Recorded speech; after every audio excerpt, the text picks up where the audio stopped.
So I want you to imagine something.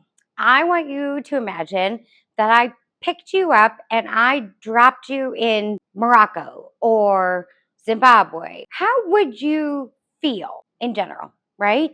You might feel a little discombobulated. You might feel a little unsafe. You might feel a little insecure. You don't understand the language. You don't understand the culture. You don't know how to get around. You don't know anything about the new environment that you're in. It might take you a little while to figure out and adjust. Well, that's what we do to puppies and dogs when we bring them into our homes. Welcome. My name is Kristie Halverson. I am a positive reinforcement based trainer here in Glendale, Arizona.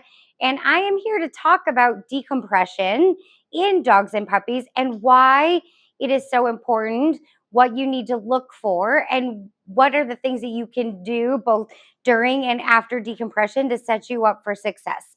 First of all, I just want to say that when you bring a new puppy or a new rescue dog into your life, they are overwhelmed with everything, just like in the example I gave. They are not misbehaving, they're just overwhelmed. If you think about a puppy, you remove them from their mother, their siblings, the only environment they knew for their whole life.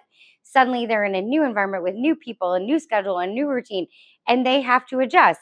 Or a rescue dog, depending on socialization, exposure, nature, nurture, genetics, there's a whole bunch of things that go into it, or even trauma that they may experience. They need some time to literally decompress and feel safe again. So just remember, you wouldn't be 100% yourself initially as you adjusted or acclimated to being in a new country. So we can't expect our puppies or dogs to do the same thing. So let's start off first by really talking about and discussing what decompression is. So, first of all, your dog or puppy is adjusting and they have to adjust both mentally, physically, and emotionally to their new environment. That is tiring, it's a lot, it can be stressful. So, and it is stressful. Your nervous system and their nervous system is on overload. Now, here's the key thing to remember. In a stressful response, in a human stress response, or even in a dog's stress response, there's not a lot of good learning that actually takes place when your brain is that stressed out or you're not sure about the basic hierarchy of needs, about food, water, shelter, etc. Like you're just kind of surviving. So there's not a lot of room for learning to happen. Why decompression is so important is, and this is, I really want to stick with you.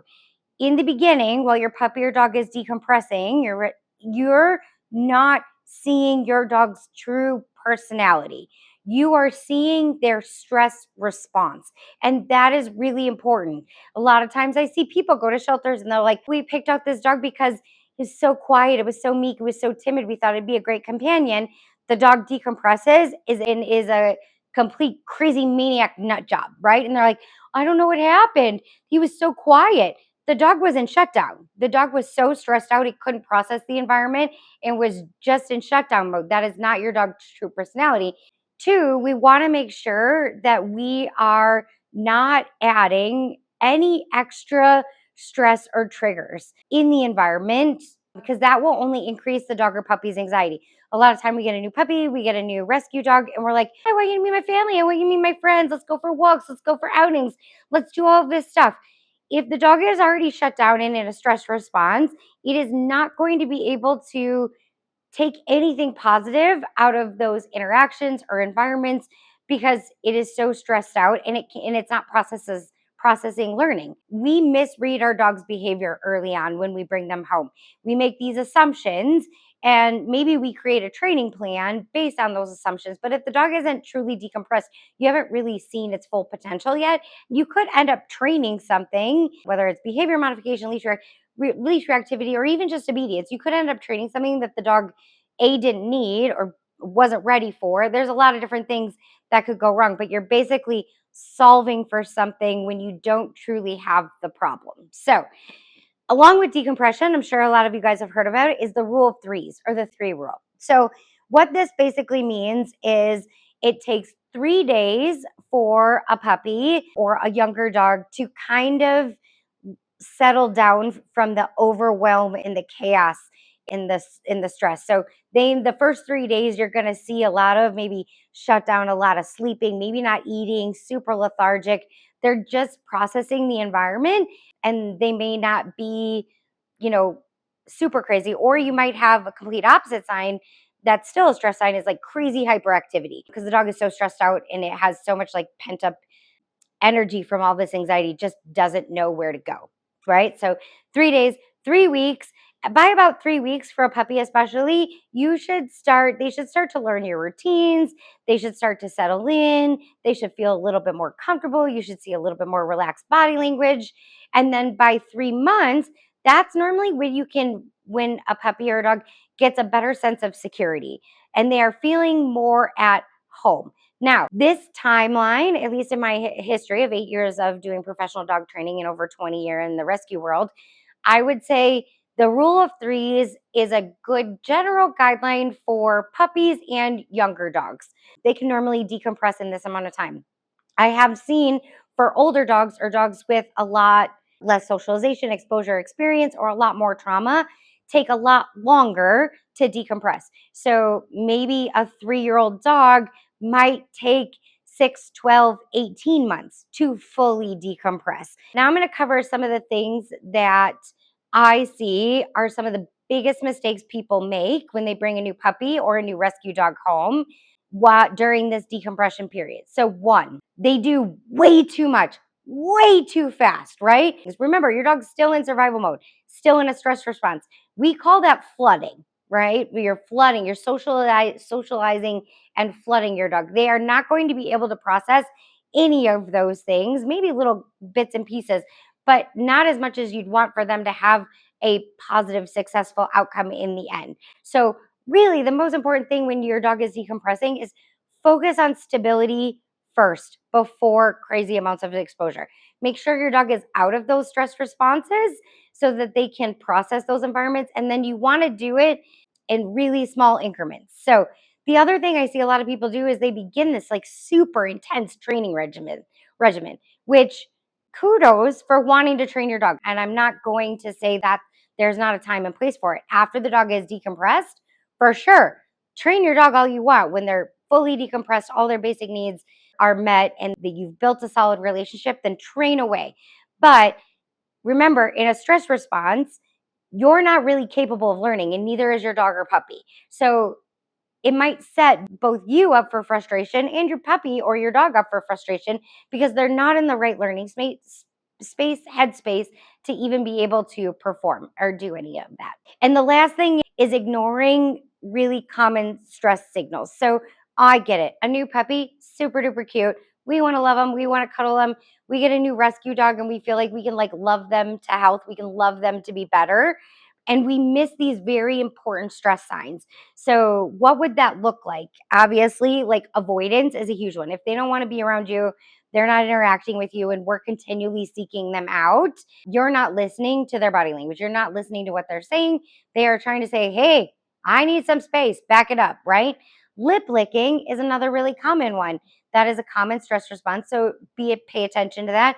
You can also see whale eye. Like if you move into a dog and their eyes get so big that you can clearly see the whites of their eye, that is a stress signal. They're being like, whoa, almost like if we saw something really scary, our eyes get really big.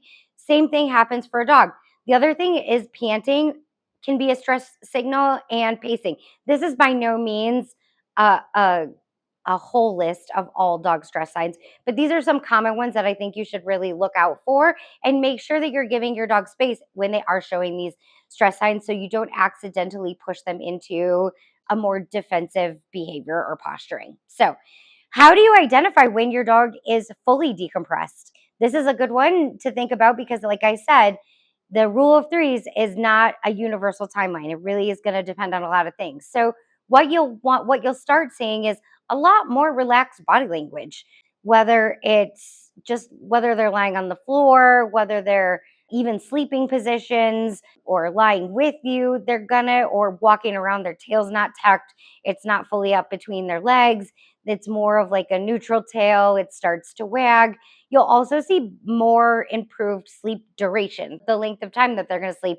And because they're not being so hyper vigilant in a stress response and a safety response of like what's going on in my environment, they're going to feel more relaxed and comfortable and will be able to sleep longer. The other thing that you're probably going to see is a lot more consistent behavior. So you'll begin to recognize certain patterns or things that they do. Like with puppies, it could be potty cues, it could be playtime cues. With rescue dogs, they might have certain times of days where they just want to go rest and sleep, but look for that. You're also going to see a lot more increased curiosity, right? Exploring their environment, exploring the people around them, exploring different things. And that's great. That's what you want to see, because when they're curious, they're slowly coming out of that stress response, that fear kind of fight or flight stress response, and acclimating to the world around them. And then you're also probably going to see an increased desire to be around you, your family, other pets. That's going to be a good indicator that your dog is on its way to being decompressed or fully decompressed. So the biggest thing to remember with decompression is not about getting perfect behavior. You really want to see stability. Like, you want to be the one to create stability for your new dog or puppy, and the dog needs to see that stability in order to kind of flow through the decompression timeline.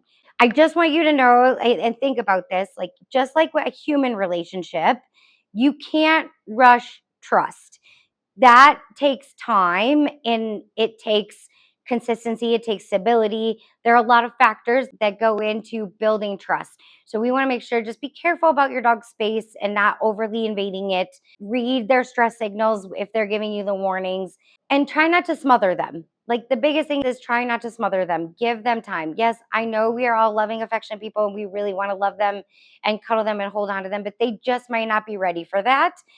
I actually find it's better, especially during decompression, to give your dog and puppy a lot more space and let them come to you. So instead of us always going and providing attention, love, and affection, let them come to you. Let them seek you out, because that shows, like, to me, that is the biggest trust signal when they come to seek you out.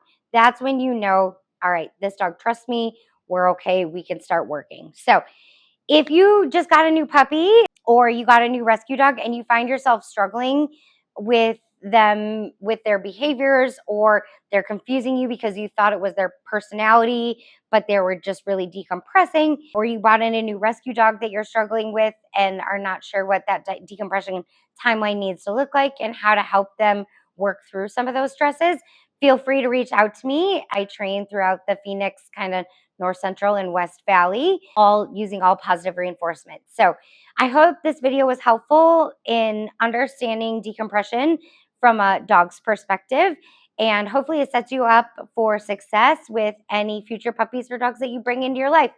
Thanks. Have a great day. Bye-bye.